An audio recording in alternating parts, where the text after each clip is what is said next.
You look at a packed stadium, but something feels off. You walk into the stadium, you find your section, you look around, and something feels strange. You don't see empty seats, not one. Everything is full, tight, loud, alive, and it hits you right away.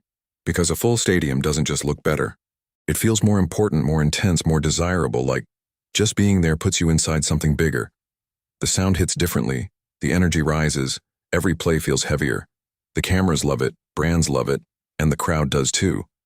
Because when you see full, you don't just see people, you see demand. You see status, you see relevance. You start to think, this matters. But that's where it gets strange. That perfect full feeling isn't always natural. Sometimes it's designed. And that changes everything. Because some teams realize something that sounds wrong. Selling more seats doesn't always make more money. It should, but it doesn't. Because when there are empty spots, even just a few, the whole stadium changes meaning. It feels colder, less urgent, less desirable, less important. And that doesn't just affect the vibe. It affects how the event is perceived, how much it's worth, how fast you buy, and whether you feel pressure. Or feel like you have time. And in business, that difference changes everything. Because when people see empty seats, they stop thinking, I need to go. They start thinking, I can go later. And the moment you feel like you can wait, value drops, urgency drops, pressure drops. But that wasn't even the worst part. The worst part is, once people get used to seeing empty seats, it's incredibly hard to undo that image.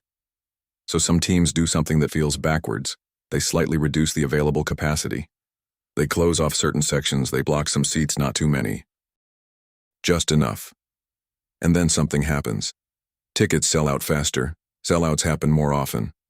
Urgency goes up, people feel pressure earlier, and the event starts to feel bigger without actually being bigger. That's the real shift. They didn't just change capacity, they changed how the stadium feels. Now people aren't just reacting to the game. They're reacting to the idea that they might miss it. And when missing out feels real, price stops being the only filter. Perception starts doing the work. And that's where the business is. They weren't just selling tickets. They were selling the image of constant demand. They were selling social proof.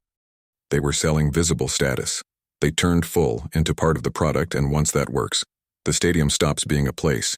You can go anytime. It becomes something you feel like you shouldn't miss, because sometimes the seat you were never offered is the one that made every other seat feel more valuable, and most people never even notice. That's why it still works.